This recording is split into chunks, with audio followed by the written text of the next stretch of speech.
తన సినిమా రంగానికి సంబంధించి ఇక్కడ పరిశీలించాలి.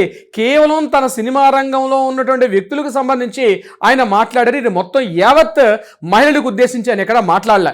కానీ దీన్ని పనిగట్టుకొని తీసుకొని కొంతమంది ఇప్పుడు మీరు చెప్పినటువంటి ఎవరైతే ఈ సోకాల్డ్ ఉన్నటువంటి ఎవరైతే యాంకర్స్ అని చెప్పుకుంటున్నారో వీళ్ళు ఆడవాళ్ళ యొక్క మానవ హక్కులు ఎక్కడ భంగం కలిగిపోయినట్టుగా వాళ్ళ మీద మాట్లాడడం, ఆమెను మరలా తీసుకెళ్లి శివాజీ గారిని ఆమెని మానవ హక్కుల కమిషన్ ముందు మాట్లాడించడం, ఇది ఒక రచ్చ నడుస్తుంది దీని మీద. సరే, ఇదంతా ఒక పక్కన ఉంటే ఈ పనికిమాల నా అన్వేషణ చెప్పి వీడొక పనికిమాల దొరికాడు. ముందు నాయన అన్వేష్, నీకు ఒక మాట చెప్తున్నా, ముందు ఏదైతే నువ్వు చెప్తున్న సంస్కృతి మీ ఇంట్లో మీ అమ్మకి, మీ ఇంట్లో ఉన్న మీ తల్లికి, మీ ఇంట్లో ఉన్న మీ చెల్లికి, మీ ఇంట్లో ఉన్న అక్కలతోటి ముందు స్టార్ట్ చేయి. మాట్లాడడం కాదు, ముందుగా వాళ్ళ ద్వారా చేసి ప్రపంచానికి నువ్వు ఒక దీనిగా మార్గదర్శకంగా ఉండు. మన హిందూ దేవీ దేవతల మీద మాట్లాడాల్సిన అగత్యం ఉన్నది నీకేమవసరం వచ్చింది?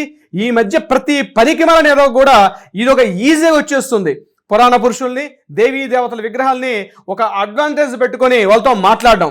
బయట సమస్యలే హిందువులకి, ఇంట్లోనూ సమస్యలే, ఎక్కడ చూసినా సమస్యలే. హిందూ దేవీ దేవతల మీద ఏమాత్రం ఒక గౌరవం లేకుండా, అరే ఏమవుతాయో కొన్ని కోట్లాది మంది యొక్క మనోభావాలు దెబ్బతింటాయనండి కనీస ఇంగిత జ్ఞానం లేకుండా వాళ్ళ మనోభావాలను దెబ్బతినే విధంగా మాట్లాడడం. సోషల్ మీడియా ప్లాట్ఫామ్లో ఈ వేదిక ద్వారా ఏది పడితే అది మాట్లాడడం. నేను ఎక్కడో ప్రపంచంలో మూల ఉన్నాను కదా, నన్ను ఎవడో చేసేవాళ్ళు లేదు కదా అన్నట్టుగా తయారవుతున్నారు వాళ్ళు.